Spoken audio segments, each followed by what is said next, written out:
Une adolescente introvertie ne souhaitait pas fêter Halloween. Ses parents étaient invités chez des amis et décidèrent qu'elle était assez grande pour rester seule à la maison.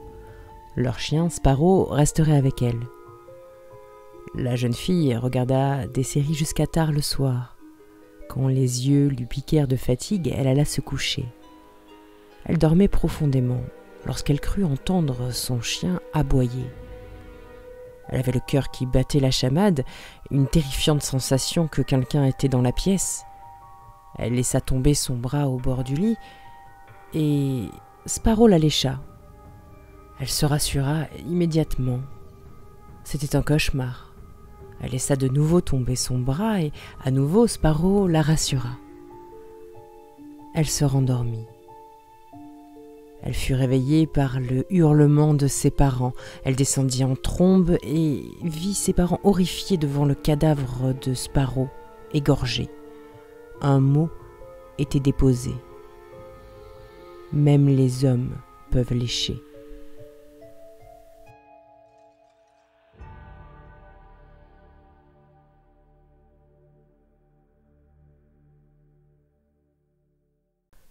C'est l'histoire d'une femme qui emménage dans une vieille maison avec ses 2 filles, une à 5 ans environ et une autre quelques mois.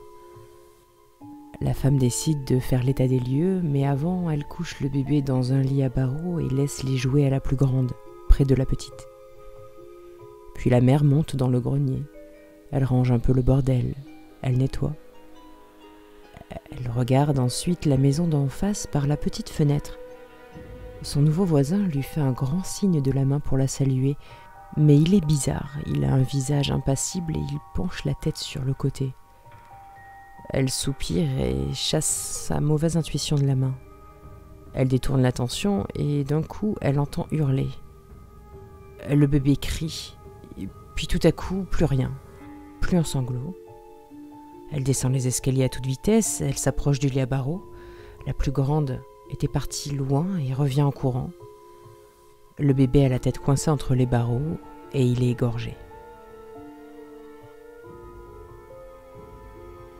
Des mois plus tard, la femme décide qu'elle ne doit pas se laisser abattre. Il lui reste une fille, elle doit s'en occuper. Elle se reprend. Elle ne peut pas aller vivre ailleurs, elle doit rester ici. Donc elle va se remettre à ranger dans le grenier pour s'occuper l'esprit. Un mouvement attire son attention. À la fenêtre d'en face, le voisin l'a salué. Il avait quelque chose de rouge sur la main et un sourire sadique. Du sang. Elle détourna un moment l'attention, cherche une arme au cas où, rien. Elle se fige, puis entend crier « Maman, maman !» Plus rien. Oh non, oh non. Elle descendit les marches 4 à 4, elle arrive dans le salon et voit sa fille poignardée dans une mare de sang. Les flics reviennent et ils sont de plus en plus inquiets. Vos 2 filles qui meurent en l'espace de 3 mois, quelqu'un en a après vous, vous avez des ennemis? Non, aucun. Mais que faisiez-vous pendant ce temps-là? Je rangeais mon grenier, je regardais par la fenêtre le voisin. Le flic se raidit. Nous connaissons bien cette maison, dit-il, et je vous assure qu'il n'y a jamais eu de fenêtre dans ce grenier. Il n'y a qu'un miroir.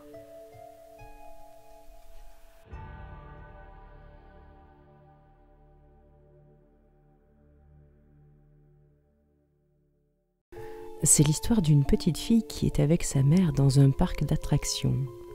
La petite voit une très très belle poupée dans une vitrine et demande à sa mère de l'acheter. Elle accepte.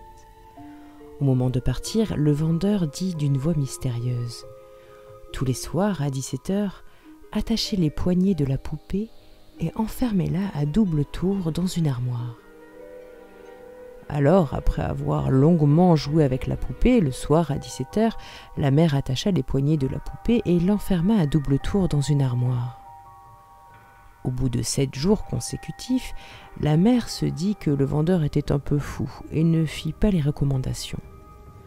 Alors, la nuit, la petite fille se réveilla par une voix qui lui disait « Tic-tac, tic-tac, je suis dans la cuisine. » Alors elle se leva et alla voir sa mère. « Maman, maman, j'ai entendu une voix qui était dans la cuisine. » ce n'est qu'un mauvais rêve, va te rendormir. »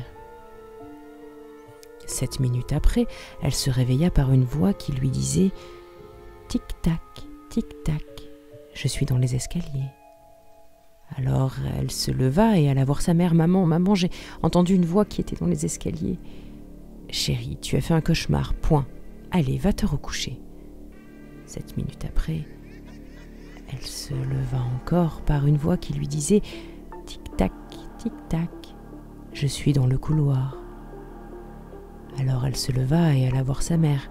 « Maman, maman, j'ai entendu une voix qui était dans le couloir. Tu me fatigues.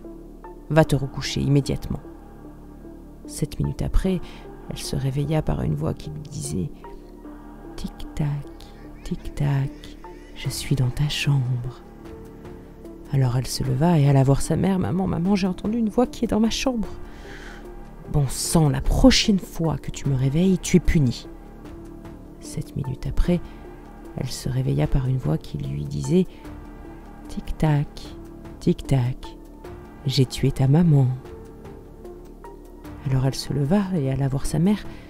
Elle la vit, un couteau planté en plein cœur. Alors elle se réfugia dans sa chambre et se mit à pleurer doucement et ne put se rendormir. 7 minutes après, elle entendit « Tic-tac, tic-tac, je suis sous ton lit. » Elle se mit en entier sous sa couverture. « Tic-tac, tic-tac, je suis sur ton lit. » Elle sortit un bout de sa tête et ne vit rien. Tic-tac, tic-tac. Bouh !